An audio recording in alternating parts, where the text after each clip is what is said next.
Buong Soto family nalulungkot sa pagkawala ng kanilang TM na si Mabel Soto. Siya nga ang asawa ni Maru Soto na kapatid ni Vic.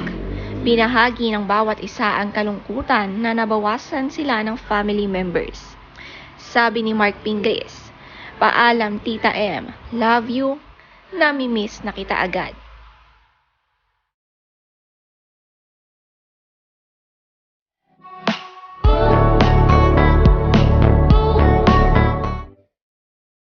Matatandaan last year ay healthy looking pa nga ito at biglang pumayat sa photos na magkakasama sila nitong New Year celebration.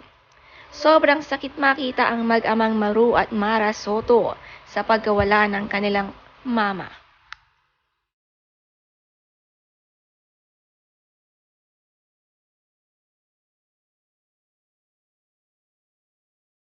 Sina Christine Hermosa at Tanica Pingris ay sobra talagang nalulungkot at nasasaktan ngayon.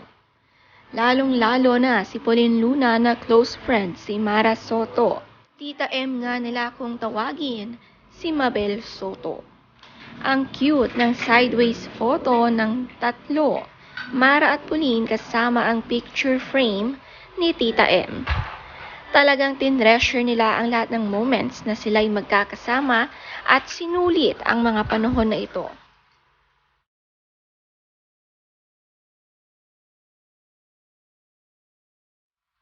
Sabi ni Pauline, "I still find it hard to look forward cause looking back seems like the easier thing to do.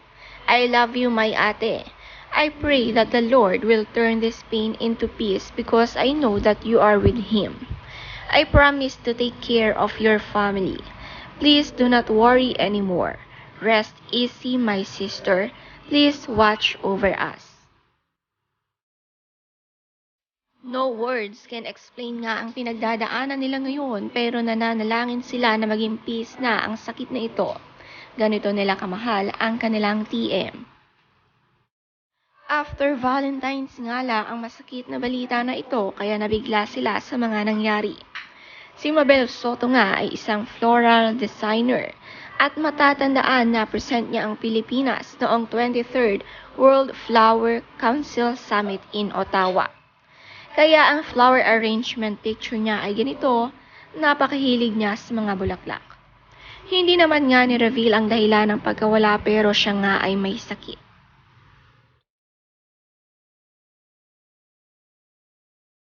Unti-unti namang nakaka-move on ang Soto family nitong holiday. Dinala ni na Christine at Oyo ang mga anak sa isang outing para naman mabawasan ang kanilang pagkalungkot kay TM. Ang saya-saya nga ng holiday vibes silang pamilya, agad na nakaplano sa biglaang holiday. Valentine's Day bukas.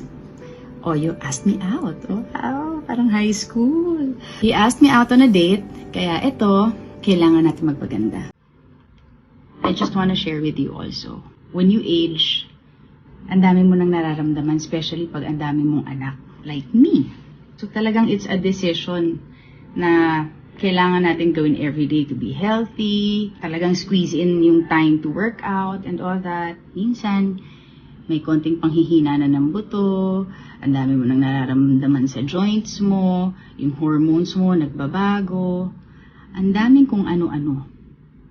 Kaya kailangan natin labanan yon, guys. Hindi po pwedeng tumanda tayong haggard. As for me, medyo challenging talaga, medyo mahirap, but by God's grace, push.